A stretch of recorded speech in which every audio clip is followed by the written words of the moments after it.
We're living in a world of Black Lives Matter versus All Lives Matter. A world where presidential elections hinge on people's views regarding the building of walls. And we should be open about the fact that issues like these, ones that involve our beliefs about sameness, equality, and difference, are sensitive and can easily arouse our emotions. One topic that always comes up in these conversations is discrimination. It's one of those loaded words packed with negativity. Most people would probably tell you that discrimination is bad, but they probably do it whether they realize it or not. So, are they allowed to, morally speaking? And do you do it? How can you tell if you do? Are there times when it's okay to discriminate, maybe even necessary? When you answer questions like these, it can be hard to keep emotions from taking over. So it's worth taking some time here when our emotions are at an even keel and reason is in the driver's seat, right where Plato said it belongs, to think carefully about discrimination and what it really means.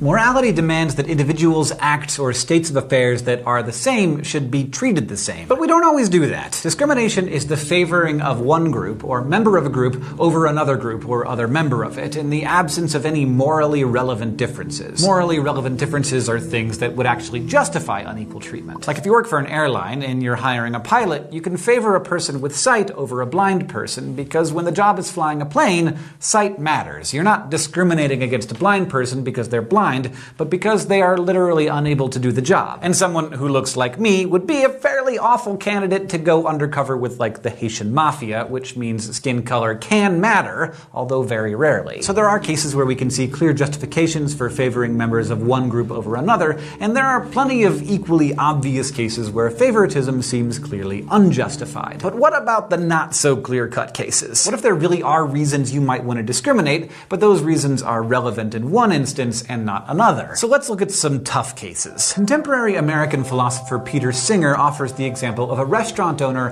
who doesn't want to hire an African American because his clientele is racist. He's afraid that many of his customers will stop coming to his restaurant rather than be served by an African American. So the restaurant owner himself doesn't hold racist beliefs, but he worries the decision to be colorblind in hiring will harm his livelihood. It might make us uncomfortable to admit, but in certain parts of the country, this restaurant owner's concerns are not at all unfounded. Or consider a woman who refuses to be treated by a highly qualified gynecologist simply because he's male. Now, what about a woman who refuses to be treated by a qualified gynecologist because he's Asian American? Or say there's an all-male company that hires a qualified woman over an equally qualified man in the interest of fostering diversity in the workplace. Or a bakery that refuses to make a Nazi-themed cake for a customer who's a white supremacist. Some of these cases you probably agree with, some of them you probably don't. Your gut intuition might be to applaud the bakery for refusing to make a Nazi cake. But think about their reasons for turning down that job. Probably a deep personal conviction that Nazi ideology is appalling, so they don't want to contribute to its endorsement and celebration. But what if instead of a Nazi cake, it was a wedding cake for a same-sex couple? And what if the owners of the bakery have a deep personal conviction that same-sex marriage is appalling and they don't want to contribute to its endorsement and celebration? Do you support their refusal too? Now, you might hold the view that we should all have the freedom to do whatever we want. Business owners can discriminate because of their personal convictions or to maximize profits or just because they're straight up racist. The problem with this view is that it gives a great deal of freedom to only some people, namely those in power, those who own the businesses and control the money. And the more freedom they have to act as they choose, the less freedom the people they're discriminating against will have. So if we actually want a country that's free for all of its citizens, the freedom to act against some of our citizens is going to have to be held in check. And that means reining in the freedom to discriminate. Now, there's obviously a lot of disagreement about when discrimination is okay and when it's not. Contemporary American philosopher Judith Jarvis Thomson offers this rule of thumb: discrimination that favors a historically underprivileged class is more likely to be acceptable than discrimination that favors a historically privileged class. The reasoning, she says, is that those who have historically been denied privilege could use the advantage. So if a woman is getting hired over a man, well, that's not a big deal considering that men have been hired over women so many times in the past. As long as a historically underprivileged group can continues to suffer from the disadvantages of the past, even if those disadvantages are not currently being imposed on them, Jarvis Thompson says a little special treatment is okay. Not everyone agrees with this view, however, like contemporary American philosopher Robert Nozick, who we talked about last time. After all, what if I happen to be a member of a historically privileged class? That's not my fault, so why should I have to be passed over for jobs because of my gender and my pale skin? Isn't that also unjustified discrimination? One response to Nozick is to argue that justice isn't always the same as being fair. If I'm a white guy passed over for a job that I'm qualified for, that sucks, and it's unfair, but the reason it feels unfair to me now is because I've reaped the spoils of white male privilege for so long. When you're already so far ahead, it can feel really bad to be held back and asked to wait for others to catch up. But if we're actually aiming at equality, that's exactly what people at the front are going to have to do. Now let's go back to the gynecologist cases. Many people's intuition is that women should be able to choose against male gynecologists because being examined by a man in such an intimate way might make a woman feel uncomfortable. Yet, many people might report the same level of discomfort being examined by someone of another race. These cases tug at the feelings we have about our personal beliefs and what happens when those private things butt up against the public sphere. You might think that every individual should be free to choose and choose against doctors for whatever personal reasons she might have. But we should also consider what these discriminatory mindsets are really based on. The reason customers might not want an African American to bring food to their table